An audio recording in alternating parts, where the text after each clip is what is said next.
the public don't see this ugliness, this terrible situation developing. So as a result, powerful lobby, no luck factor, nothing has succeeded in regulating the industry. As we speak, and my book was published in December, so 3 months ago, and in my novel, there is an unlikely trio. There's a skin specialist, there's an investigative medical journalist, and there is a celebrity face, because we live in the news era today, we live in an era of infotainment, in celebrity news. So while nothing has been done to regulate the cosmetic industry, I thought, what if, because in my view, you can go from journalism to creative writing by using who, what, where, why, when, the golden rules of journalism. Add to that the what if factor. Who, what, where, why, when is journalism. Add to it the what if factor, meaning your imagination, and you create or can create a best-selling novel. So in the case of my book, I had these characters I mentioned, as well as a corrupt senator, and a good senator, and a corrupt CEO. So there was goodies and baddies on both sides. But I wanted also to have something important going on at the same time. And in my novel, I have a key Senate committee that is analysing that 1938 law to change it. But it was all in my mind, it was all imagination. Well, lo and behold, I find out 3 weeks ago or 4 weeks ago that there actually is a Senate hearing taking place in Washington. 2 women from the Republican Party and Democrat Party are attempting to change that 1938 law. Of course, as a novelist, I'm delighted, and I'm hoping it boosts sales of my book, but I had no idea this was going to happen in real life. I don't know how much luck they'll have, but I wish them the best. We're kind of entering an era, Trump era, of deregulation, so I don't know if they will succeed. I mentioned some of the characters in my novel. The locations. Well, on the right, of course, you have New York, which is the home of corporations, so I had to use that as a location for some of the drama. Below it, you have Washington, the home of politics, and my senators. One good, one bad senator. And then on the left, that is Kansas City. I don't know if any of you have been to Kansas City, but it's where when I spent 10 years living in America and became an American citizen, it's where I lived and worked for the Kansas City Star-Times, a daily newspaper. I had a circulation of about 250,000 men every day, and I was medical correspondent. I started off actually as the night reporter, basically the murder reporter. I was covering murders from 3 p.m. until the last murder before deadline was about midnight.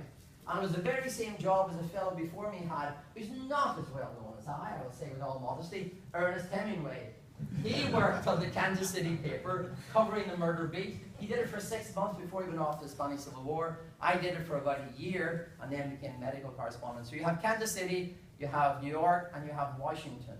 But then I needed another area which would be so contrasting to urban, grim, corrupt places. And this is the place. That's not my house, though it's not terribly different to that. It's a tiny little place, as you can see. And it's the most gorgeous part of Ireland. And I'm not from there, I'm from Belfast, but believe me, if you do take a trip to Ireland, ignore those people who tell you to go to Dublin and Galway and the West Coast.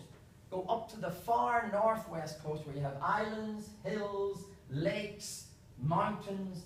They speak Irish, you have thatched cottages, great traditional fiddle music and dancing. The purest air you're maybe likely to breathe. And also, if you're interested in creative writing, it's where the Ireland Writing Retreat takes place. There are 2 every year, one at the end of June for a week, one in September. And we bring those interested in creative writing, interested in writing memoirs or novels or short stories. We bring them there, they go on boat rides to the islands, they have exclusive music, concerts, they go on Celtic legend walks, and published authors teach them how to improve their creative writing, if they're interested in publishing a novel, or a book of poetry, or short stories. So it is, why it is linked to Pretty Ugly is it's one of the locations where the celebrity, the beautiful face, who suffers terribly from a toxic cosmetic that she uses as a cream. It's in effect a Botox cream. You know, Botox have to be injected, I think, every 6 months. I created this idea where a nanoparticle cream could be used instead of Botox. And she uses it, but the nanoparticles go somewhere inside her body and cause her terrible, terrible difficulties. And she runs to hide away from the paparazzi in this part of Ireland. And she's a well-known model, a former Miss America. It is also the home of a substance which is the most ancient cosmetic known to man. You call it peat, I think, here, and we call it turf. And behind my house, for example, there are turf bogs where fellows are digging the turf and they dry it in the summer months and they use it for fuel instead of wood in their big stoves. But peat, because of its anaerobic content, I can take this young lady, not that I would, I could take this young lady and bury her in the bog, and I would dig her up in 200 years, and her hair and her nails and her skin would all be preserved. So peat is man's most ancient cosmetic. So in my novel I have a little bit of Celtic magic with bog bodies and a place, a Celtic fabled place called Tír na nÓg, which means land of the ever young.